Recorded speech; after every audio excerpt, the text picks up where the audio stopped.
Hello बच्चों, चलिए प्रश्न पढ़ते हैं। प्रश्न दिया है, कौन सी कोशिकाएं शरीर के प्रतिरक्षा तंत्र से संबंधित हैं। विकल्प ए है न्यूट्रोफिल्स, विकल्प बी है लिम्फोसाइट, विकल्प सी है मैक्रोफेजेस तथा विकल्प डी है उपरोक्त सभी।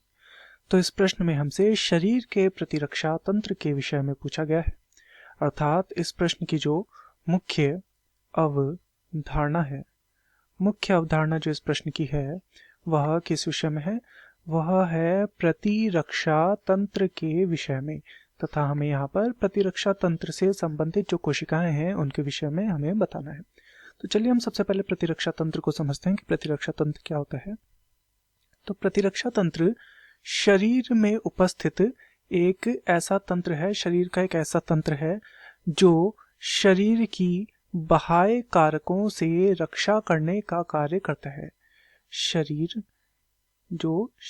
की जो भी बाह्य कारक होते हैं, जो भी रोगाणु इत्यादि जिन्हें हम बोल सकते हैं, तो वो क्या करता है, उनसे रक्षा करने का कार्य करता है। शरीर की बाह्य कारकों से ये क्या करता है, रक्षा का कार्य करता है।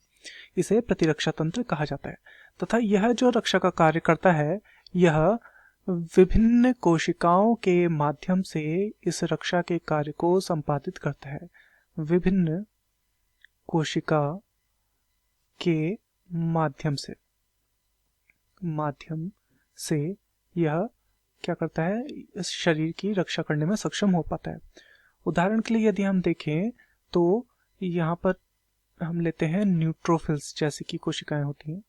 न्यूट्रोफिल्स जो होती हैं, ये शरीर के प्रतिरक्षा तंत्र का महत्वपूर्ण भाग है। ये क्या करती हैं, ये विदेशी जो भी कारक आएंगे, विदेशी जीव जो भी आएंगे, उन्हें नष्ट करने का या भक्षण करने का कार्य करती है। विदेशी, यहाँ पर हम जीव या कारक जो भी आएंगे यहाँ पर, उन्हें क्या करेगी, नष्ट करने का ये कार्य करेगी न्यूट्रोफिल्स। इसके अतिरिक्त लिम्फोसाइट्स होती हैं। तो लिम्फोसाइट्स जो होती हैं, लिम्फोसाइट्स का ही मुख्य कार्य यहाँ पर बाह्य कारकों से लड़ने का होता है।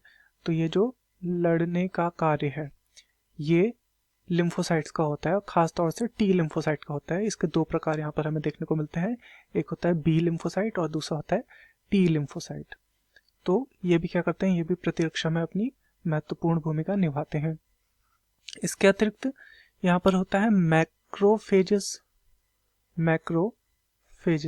तो ये क्या है, मैक्रो का अर्थ होता है बड़ी। तो ये बड़ी कोशिकाएं होती हैं जो कि रोगाणुओं के या जो बाहरी कोशिकाएं होती हैं, ये विशिष्ट प्रकार की इस प्रकार की कोशिकाएं होती हैं कि ये लक्ष्य करके उस कोशिका का भक्षण कर सकती हैं या उसे नष्ट कर सकती हैं। तो ये भक्षण का कार्य करती हैं, अर्थात ये भी प्रतिरक्षा में शामिल होती हैं। तो यहाँ पर विकल्प को देखते हैं। विकल्प है न्यूट्रोफिल्स, बिल्कुल ये शरीर की प्रतिरक्षा में शामिल है। विकल्प बी है लिम्फोसाइट, ये भी शामिल है।